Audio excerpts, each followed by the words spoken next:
बिस्मिल्लाहिर्रहमानिर्रहीम। अस्सलाम वालेकुम।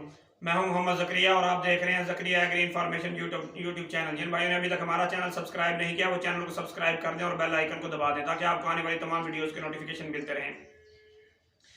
आज हम बात करते हैं कि गंदम जो है इस टाइम तकरीबन गोब की हालत में आ चुकी है। जो गंदम 1 नवंबर से लेकर 10 नवंबर को काश की गई थी वो तकरीबन या तो सिट्टा निकाल रही है और किसी जगह पर जो है उस गंदम ने सिट्टा निकाल भी लिया है। तो अब बारिश आ रही है तो इस टाइम हमें कौन सा फर्टिलाइजर इस्तेमाल करना चाहिए या कौन सी स्प्रे करनी चाहिए जिससे जो है गंदम बेहतर हो जाए और गंदम की पैदावार बेहतर है।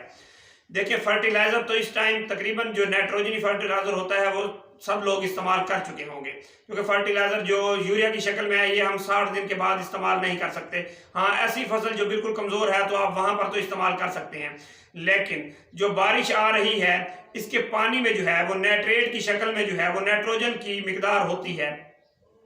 एक तो गंदम उससे वैसे बेहतर हो जाती है, दूसरी जब गंदम के ऊपर बारिश हो जाए तो उसके पत्ते जो हैं वो धुलकर बिल्कुल साफ हो जाते हैं और यही बेहतरीन टाइम होता है गंदम को स्प्रे करने का। अगर आपने गंदम को इजाबियान वगैरह या कोई भी आपने अमाइनो एसिड स्प्रे करना है तो आप इस टाइम स्प्रे कर सकते हैं, एनपीके स्प्रे कर सकते हैं, पोटाशियम नाइट्रेट स्प्रे कर सकते हैं और इस टाइम किया गया स्प्रे जो है वो आपको बेहतर रिजल्ट देगा।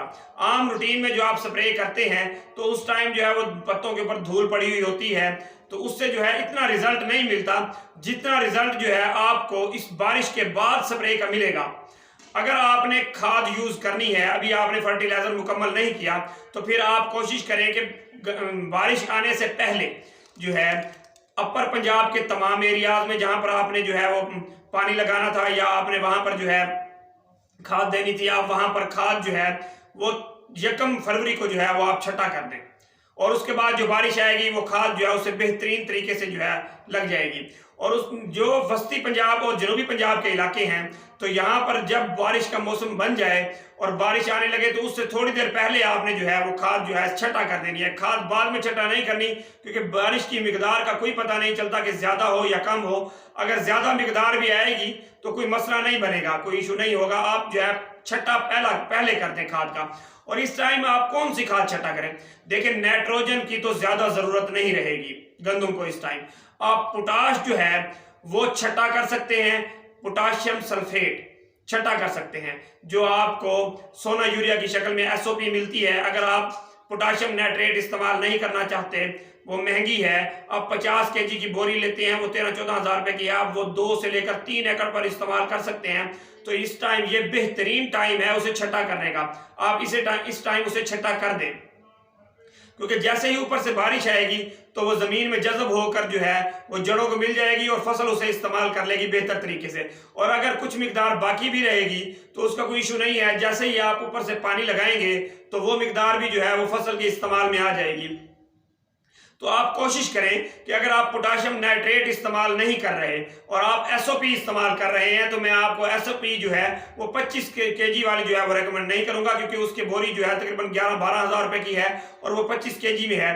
तो आप कोशिश करें जो एसओपी आपको सोना यूरिया वालों की मिलती है, सोना वालों की आप वो ले लें या एंग्रो वालों की मिलती है आप वो ले लें और उसे जो है आप वो दानेदार शक्ल में है उसे आप तकरीबन 14-15 केजी के हिसाब से जो है वो फी एकड़ में छटा कर दें। लेकिन उसके साथ आपने जो है वो नाइट्रोफास लाजमन इस्तेमाल करनी है, चाहे आप नाइट्रोफास भी 25 केजी की बजाय 15 केजी इस्तेमाल करें, लेकिन नाइट्रोफास लाजमन इस्तेमाल करें। यूरिया आप इस्तेमाल ना करें इस टाइम। हाँ, अगर आपने फास्फोरस की मुकम्मल मिकदार पूरी कर दी है और आपकी गंदम अच्छी है तो फिर आप ऐसा करें, आधी बोरी कैन गवारा की कर लें और आधी बोरी जो है वो आप एसओपी की ले लें। 25 केजी की पैकेट में भी सोना वालों की जो है वो एसओपी मिलती है, वो तकरीबन आपको 6500 से लेकर जो है वो 6800 रुपए की मिलेगी। तो आप जो है एक तो वो सस्ती भी है, दूसरा वो आपको रिजल्ट भी अच्छा देगी। आधी बोरी कैन गवारे के साथ वो आप छटा कर दें, ऊपर से बारिश आएगी तो वो इंशाल्लाह जो है जमीन में अच्छी तरह से जज़ब हो जाएगी और फसल उसे बेहतर तरीके से इस्तेमाल कर लेगी और फसल आपको जो है उसके बेहतर नताइज मिलेंगे। लेकिन अगर आप बारिश में उसे छटा नहीं कर सकते, बारिश के बाद इस्तेमाल करेंगे तो फिर आप जो है वो पोटाशियम नाइट्रेट इस्तेमाल करें। और ऐसे भाई जिन भाइयों की गंदम बहुत बेहतर है और वो चाहते हैं कि हमारी पैदावार जो है वो लाजमन ही 70 मन से ऊपर आनी चाहिए। देखिए पैदावार तो अल्लाह ताला के हाथ में है, इंसान के हाथ में कुछ नहीं है, इंसान कोशिश ही कर सकता है। तो फिर अगर आप इतनी पैदावार हासिल करना चाहते हैं तो आपने पोटाशियम नाइट्रेट फिर जो है वो आपने अल्ट्रासोल की शक्ल में इस्तेमाल करना है।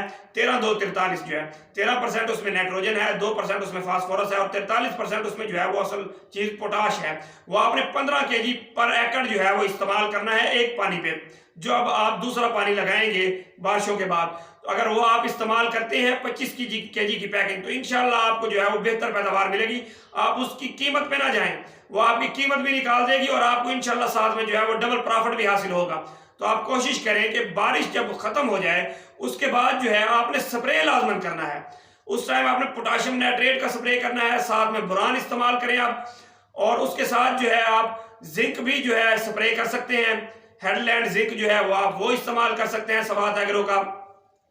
और इसके अलावा जो है मैक्रो न्यूट्रिएंट्स का जो मिक्सचर मिलता है आप वो भी जो है इस्तेमाल कर सकते हैं। आप सवात एग्रो का ले लें या किसी और कंपनी का ले लें, वो आपको जो है बेहतर रिजल्ट देगा।